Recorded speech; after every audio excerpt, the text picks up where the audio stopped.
Why isn't Donald Trump supporting Ukraine in its conflict with Russia? And why is he refusing to send military aid?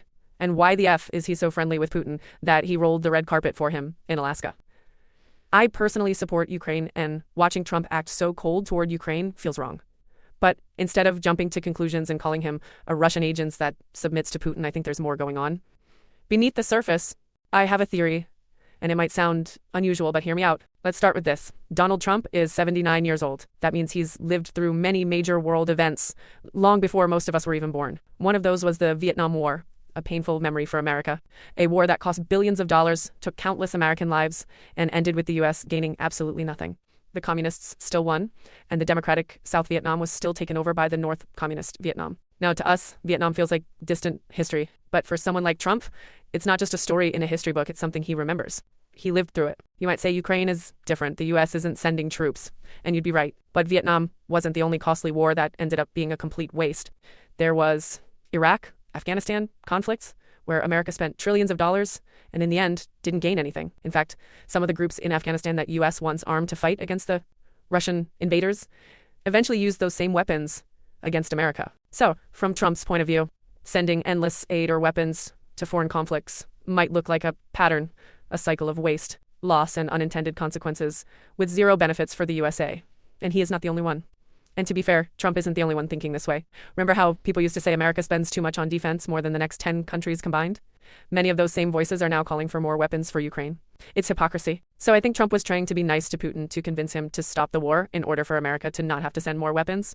It's always better to end things the nicer way, but time and time again, Putin shows he's not interested in peace. He wants all of Ukraine. And understandably, the Ukrainians are making the Russians pay for it. Yes, Ukraine could stop the Russian advance if it gets enough equipment. But that doesn't mean Russia will just give up. This war could drag on for years, even if Ukraine gets a lot more weapons and aid. And unlike what Western media often suggests, many Russians are still willing to support the war, especially as Russia continues making territorial gains and using its massive fossil fuel income to fund the fight. They even hire foreign fighters to do the dirty work, keeping their own people relatively comfortable.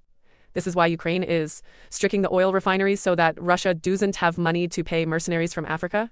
And this way, when actual Russian citizens will get impacted by the conflict, they might pressure Putin to actually end it. As a Romanian, I strongly support Ukraine. I'm not interested for my country, Romania, to a border with Russia. If Russia wins, it's our region that's next in danger, not America. That's why I believe Europe needs to take greater responsibility.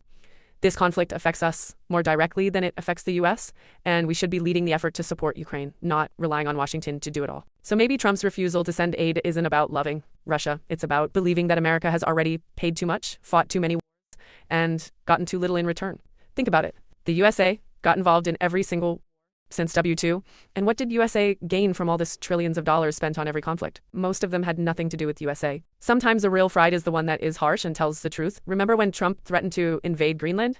You forgot already, but think what happened since Trump did that. Europe had doubled its defense budget. This is exactly what Trump kept begging Europe to do. Trump is cold with us Europeans, not because he hates us, but because he loves us and wants us to grow stronger and stand on our feet and not rely on the USA to help us stand up. As adults, we can't stay in our parents' house forever.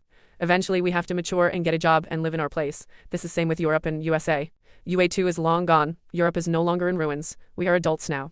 It is time to stop reeling on help from USA and be adults, be mature, take care of our own problems. So in conclusion, it's not that Trump is a Russian spy. It's simply because the United States is tired of investing in conflicts. Most of the time, those conflicts were a failure. And let's not forget the military-industrial complex benefits from constant conflict. And as far as I know, Trump does not own shares in corporations who manufacture weapons.